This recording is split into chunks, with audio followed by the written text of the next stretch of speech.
Hello दोस्तों, स्वागत है आपका एक नए वीडियो में। और बहुत दिनों से लोग मुझे रशिया यूक्रेन कॉन्फ्लिक्ट के ऊपर वीडियो बनाने को बोल रहे थे, बट बता दूं कि सबसे पहले तो मैं बहती गंगा में हाथ धोने वाले पब्लिक में से नहीं हूँ।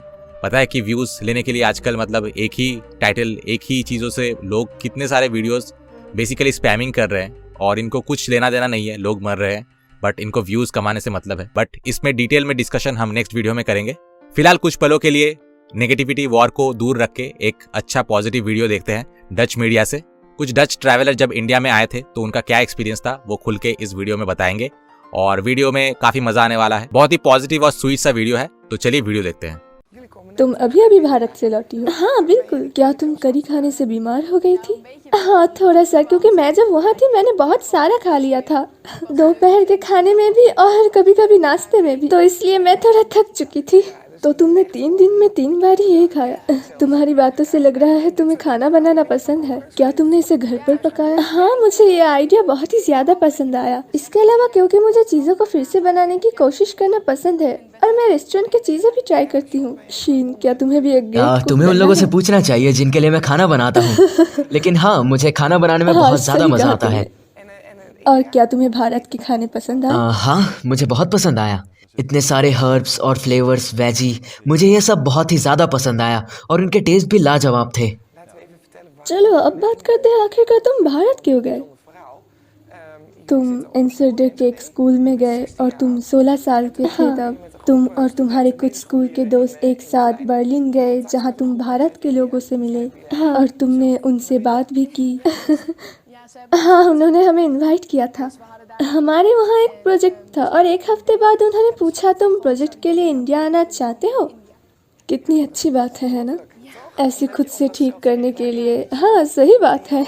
यहाँ वो सभी बात करते हैं कि वो क्लास ट्रिप पर कहाँ जाना चाहते हैं। इंडिया जाना, वो भी अपने क्लास के साथ। ये काफी मजेदार होगा। Oh nee, ja, naar Budel. Op de fiets. Op de fiets naar Budel. 15 kilometer fietsen. Ik weet niet. तुम्हारा इस बारे में क्या कहना है? ये तो काफी अच्छी बात है। क्या ये तुम्हारे लिए एक सपना था और ऐसे तुम्हारे ग्रुप का भारत जाना?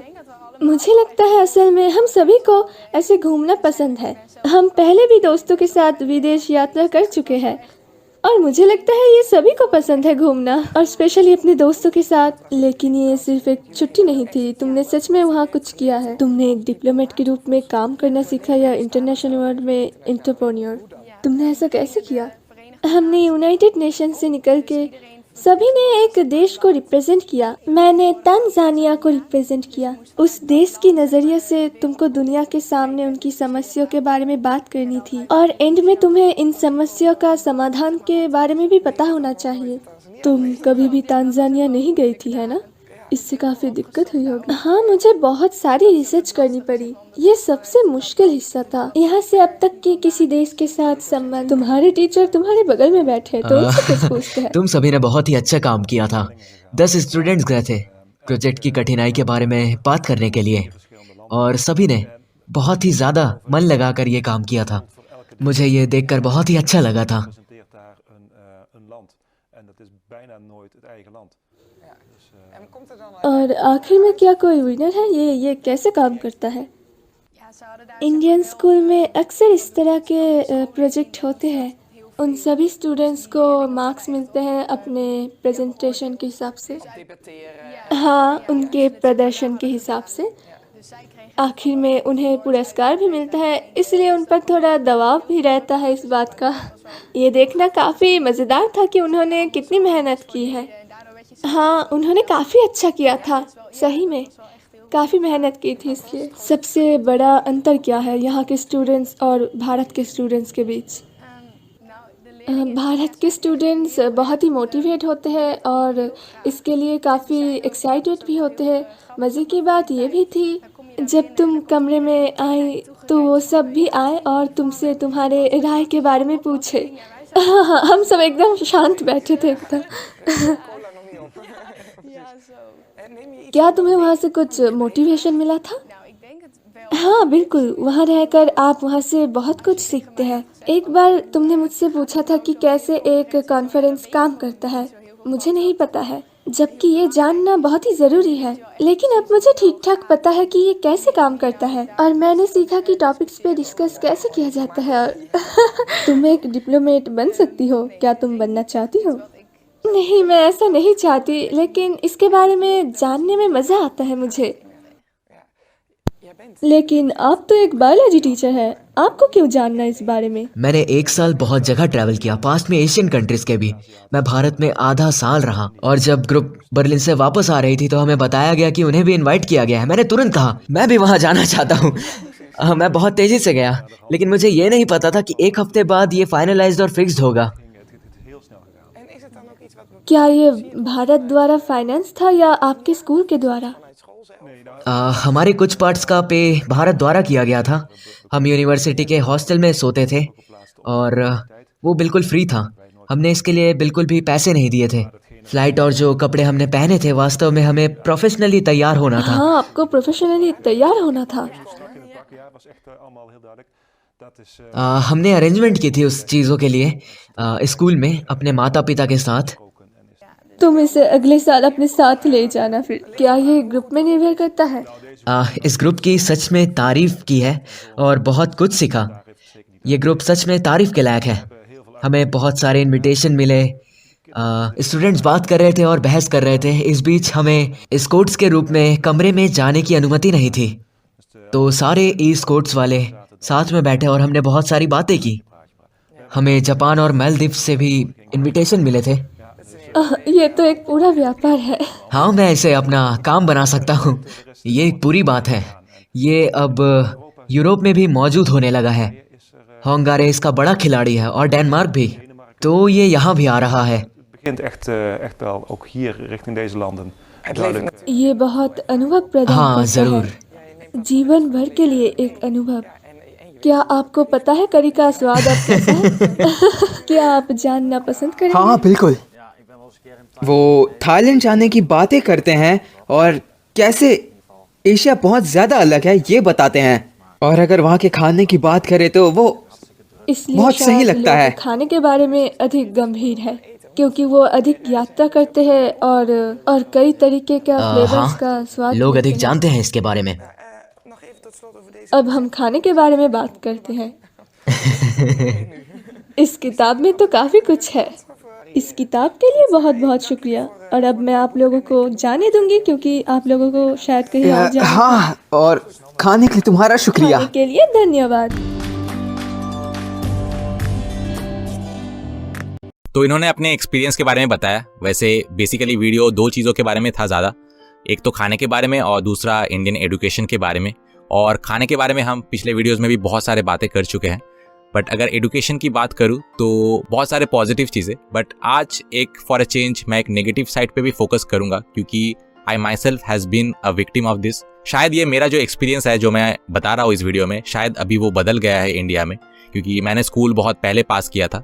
लेकिन मैं जब स्कूल में था मैंने ये चीज़ें एक्सपीरियंस किया और मुझे हमेशा ही लगता था कि यही कारण है कि बहुत सारे इंडियन टैलेंट्स जो कि बाहर में एक्सेप्शनली अपना टैलेंट दिखाते हैं और बहुत सक्सेसफुल होते हैं, लेकिन इंडिया में वो नहीं रहते हैं, क्योंकि इंडिया में उनको वो मौका ही नहीं मिल पाता और इंडिया में वो लोग ही नहीं होते जो उनके टैलेंट को पहचान सके। और वही जब बाहर में जाते हैं तो वहाँ पे लोग ऐसे टैलेंटेड लोगों के लिए बैठे ही होते हैं और जो अपॉर्चुनिटी वो उनको होम कंट्री में नहीं मिलता वो वहाँ पे देते हैं उनको, क्योंकि उनको परख है कि कौन सही में टैलेंटेड है। अब अगर मैं मेरी एक्सपीरियंस की बात करूँ तो मैं मैथ्स में मुझे हमेशा बहुत इंटरेस्ट था और मैथ्स में जब शुरुआत से ही मुझे ये नहीं था कि हाईएस्ट मार्क्स लाऊं।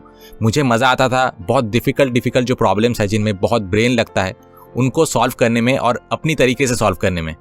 लेकिन स्कूल का जो सिस्टम था वो कभी भी हमारे जैसे स्टूडेंट्स को अहमियत नहीं देते थे। वो आते थे बोर्ड्स पे सम्स जो है वो करते थे और जो सबसे पहले कॉपी मार सकता था उनको ज़्यादा इंपॉर्टेंस दिया जाता, और जो बहुत प्रैक्टिस करके ऑलमोस्ट रटते थे सम्स को और टीचर के बताए हुए प्रोसेस से जो सम्स सॉल्व करते थे उनको बहुत इंपॉर्टेंस मिलता था। जब मेरा इंटरेस्ट ही था कि जो टीचर ने जो प्रोसेस दिखाया वो तो सब मतलब हम क्लियर है कि उस प्रोसेस से हम सॉल्व कर सकते हैं, वो तो उसमें कोई ब्रेन लगाने की या फिर ब्रेन को वर्क कराने की कोई गुंजाइश ही नहीं होता है, तो उसमें क्या मज़ा है फिर। लेकिन मैं और मेरे कुछ दोस्त हमेशा सम को अपने तरीके से कोई और ही प्रोसेस में सॉल्व करने में वो बहुत मज़ा आता था कि सर देखिए हमने अपने तरीके से सॉल्व किया, एक प्रोसेस दूसरा निकाला, जो आपने दिखाया वो तो है ही, लेकिन एक सम को अलग ही तरीके से सॉल्व किया, और ये जो रास्ता है ये हमने खुद डेवलप किया, तो इसमें एक मजा ही अलग है कॉपी करने से। लेकिन जो टीचर का रिस्पॉन्स होता था वो हम सोचते थे, हमें लगता था कि टीचर बहुत खुश हो जाएंगे ये देख के। पहले तो हमें लगता था कि हम जब टीचर को दिखाएंगे कि हमने अपने तरीके से सम को सॉल्व किया है तो वो खुश हो जाएंगे और इनकरेज करेंगे, बट हुआ कुछ और ही। मतलब जब हम दिखाते थे तो शायद उनके ईगो में लग जाता या फिर पता नहीं क्या है, बट वो हमेशा बोलते थे कि मैंने जो तरीका दिखाया है उसी से सॉल्व करो, दूसरे तरीके से सॉल्व करने की जरूरत नहीं है। और ये हमारे जैसे स्टूडेंट्स के लिए बहुत ही डिस्करेजिंग था, जबकि जो रट्टा मार के और सिमिलर प्रोसेस से सॉल्व करते थे उनको बहुत इनकरेज किया जाता था और उनको ज़्यादा इंटेलिजेंट माना जाता था।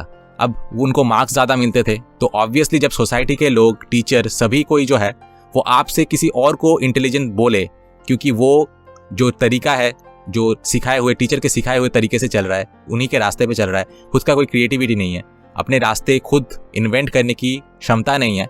लेकिन आपको जब सोसाइटी, टीचर, सब लोग ये समझाने की कोशिश करते हैं कि आप उनसे कम टैलेंटेड है, वो आपसे ज़्यादा इंटेलिजेंट है सिर्फ मार्क्स के बेसिस पे, तो आप कहीं ना कहीं एक टाइम आता है जब आप खुद भी सोचते हैं कि आप शायद उनसे कम इंटेलिजेंट है और आपसे ज़्यादा तरक्की तो वो लोग करेंगे, आप तो लाइफ में कुछ कर नहीं सकते।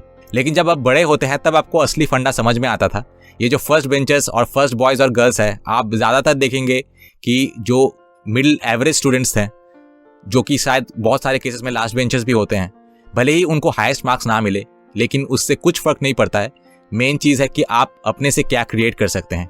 मुझे आज भी याद है क्लास 6 में मैंने एक इलेक्ट्रॉनिक डायग्राम देखा था एक सर्किट का, और उस सर्किट का नाम था डांसिंग लाइट्स, जो कि एलईडी लाइट्स को डांस कराना था। वो एक सर्किट का टोटल डायग्राम दिया हुआ था और उसको देख के मैंने वो बनाया था, कैपेसिटर, कंडेंसर लेके जो जैसे जैसे डायग्राम दिया हुआ था। तो बहुत पहले की बात है, अभी मुझे याद भी नहीं है, बट वो डायग्राम देख के मैंने बनाया था, और जो मैंने वो चीज़ जो है वो स्कूल में लाया था जिसको डांसिंग लाइट कहते हैं। और मेरे कुछ गिने चुने दोस्त थे जो कि मेरे ही तरह थे, तो उन्हें मैं दिखा रहा था और उन्हें बहुत अच्छा लगा ये देख के।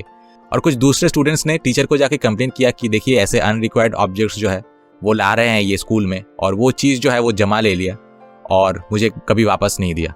लेकिन जो स्टूडेंट्स बहुत रंगीन प्रिंट आउट से अपना प्रोजेक्ट बनाते थे, दूसरों का सिर्फ कॉपी पेस्ट करके सिर्फ एक अच्छे लेज़र प्रिंटर से प्रिंट करा दिया और उसका डेमोन्स्ट्रेशन दे दिया, वो टीचर के बहुत फेवरेट्स थे। तो यही एक कारण है, ये एक एजुकेशन सिस्टम का बहुत बड़ा फ्लॉ है, जिसके कारण ब्रेन ड्रेन का ये एक बहुत बड़ा रीज़न है। जबकि बाहर में रिसर्च एंड डेवलपमेंट इसको सबसे ज़्यादा इंपॉर्टेंस दिया जाता है।